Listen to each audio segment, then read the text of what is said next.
Hey guys, welcome to our channel Rambujji vlogs. అందరూ ఎలా ఉన్నారు? ఈరోజు నేను ఏం చేస్తున్నానంటే ఈ పాట్తో నేను ఒక ఫ్లవర్ వాజ్ లాగా చేద్దాం అనుకుంటున్నాను. కానీ ఫ్లవర్ వాజ్ చేయలేదు.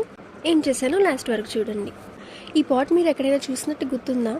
ఇదైతే హిందూస్ ఎక్కువ టెంపుల్స్కి వెళ్ళేటప్పుడు నైవేద్యం ప్రసాదం దీంట్లోనే ప్రిపేర్ చేస్తారు. మేము కూడా అట్లా టెంపుల్కి వెళ్ళినప్పుడు నైవేద్యం కింద యూజ్ చేసాం.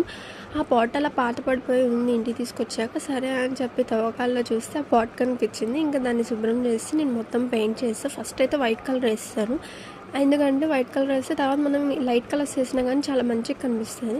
నేనైతే అట్లానే పింక్ కలర్, అంటే పింక్ ఏం చేయలేదు, red colour and white colour paints రెండింటిని మిక్స్ చేస్తాను.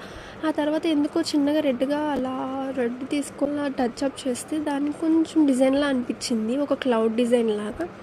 సో అట్లా యూస్ చేసి నేను ఎండలో పెట్టేశాను. మొత్తం ఆరిపోయిన తర్వాత చిన్న చిన్న కుందన్స్ తీసుకొని మొత్తం స్టిక్ చేస్తాను.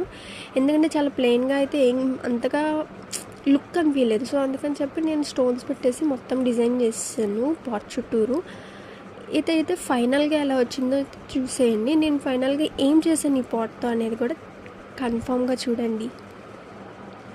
సో ఇది నేను ఫైనల్గా చేసింది. మనీ ప్లాంట్ పెట్టాను, దాంట్లో మొత్తం మట్టి పెట్టేసి మనీ ప్లాంట్ పెట్టాను.